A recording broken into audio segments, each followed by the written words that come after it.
Évangile selon Jean, chapitre 19. Alors Pilate fit prendre et flageller Jésus.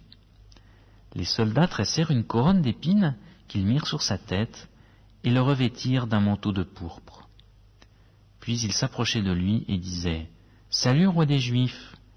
et ils lui donnaient des gifles.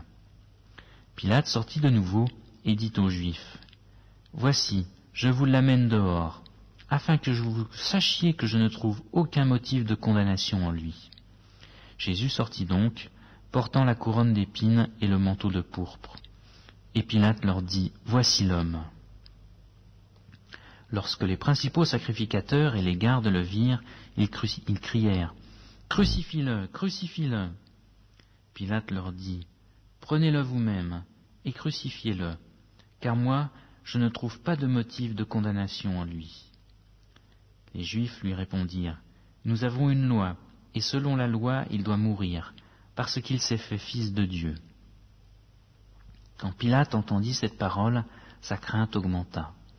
Il rentra dans le prétoire et dit à Jésus « D'où es-tu » Mais Jésus ne lui donna pas de réponse. Pilate lui dit alors « À moi tu ne parles pas ? Ne sais-tu pas que j'ai le pouvoir de te relâcher et que j'ai le pouvoir de te crucifier ?»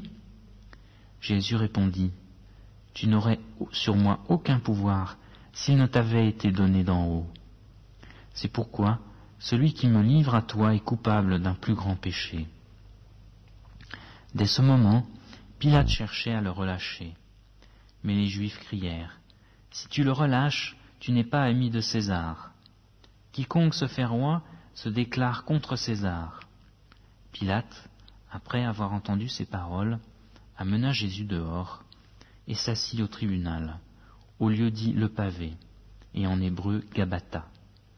C'était la préparation de la Pâque, et environ la 6e heure.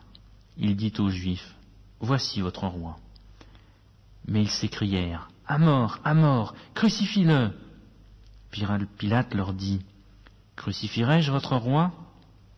Les principaux sacrificateurs répondirent « Nous n'avons de roi que César. » Alors il le leur livra pour être crucifié. Ils prirent donc Jésus et l'emmenèrent.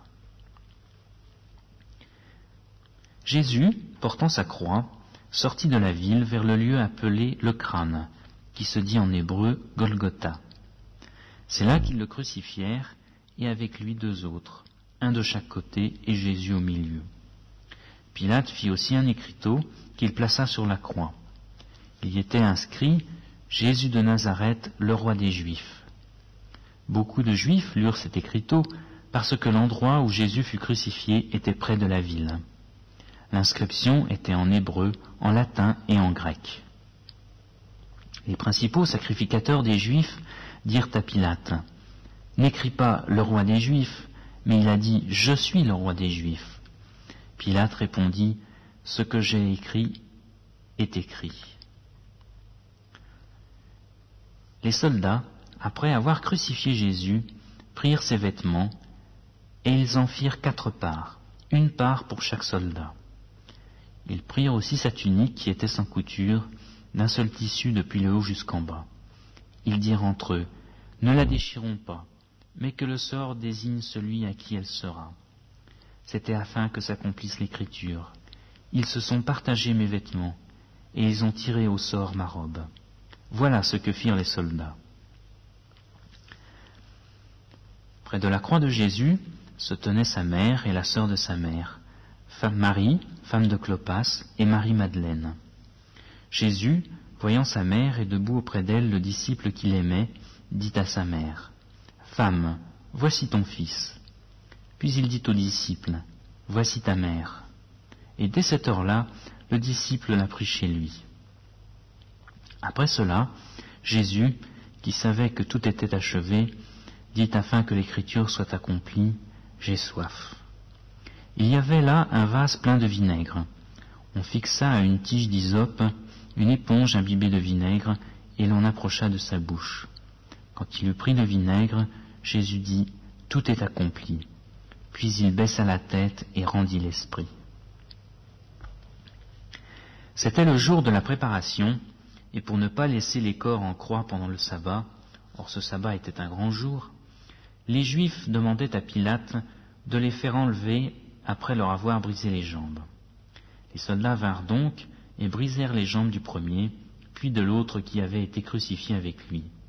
Arrivés à Jésus, et le voyant déjà mort, ils ne lui brisèrent pas les jambes. Mais un des soldats lui perça le côté avec une lance, et aussitôt il sortit de l'eau et du sang. Celui qui l'a vu en a rendu témoignage, et son témoignage est vrai. Et lui, il sait qu'il dit vrai, afin que vous croyiez, vous aussi. Cela est arrivé pour que l'Écriture soit accomplie. Aucun des os ne sera brisé.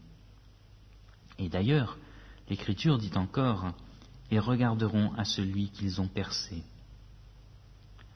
Après cela, Joseph d'Arimathée, qui était disciple de Jésus, mais en secret par crainte des Juifs, demanda à Pilate la permission d'enlever le corps de Jésus. Et Pilate le permit. Il vint donc et enleva le corps. Nicodème, qui auparavant était allé de nuit vers Jésus, vint aussi et apporta un mélange d'environ 100 livres de myrrhe et d'aloès. Ils prirent donc le corps de Jésus et l'enveloppèrent de bandelettes, avec les aromates, comme c'était la coutume d'ensevelir chez les Juifs. Or, il y avait un jardin à l'endroit où il avait été crucifié, et dans le jardin, un tombeau neuf où personne encore n'avait été déposé. Ce fut là qu'ils déposèrent Jésus à cause de la préparation des Juifs, parce que le tombeau était proche.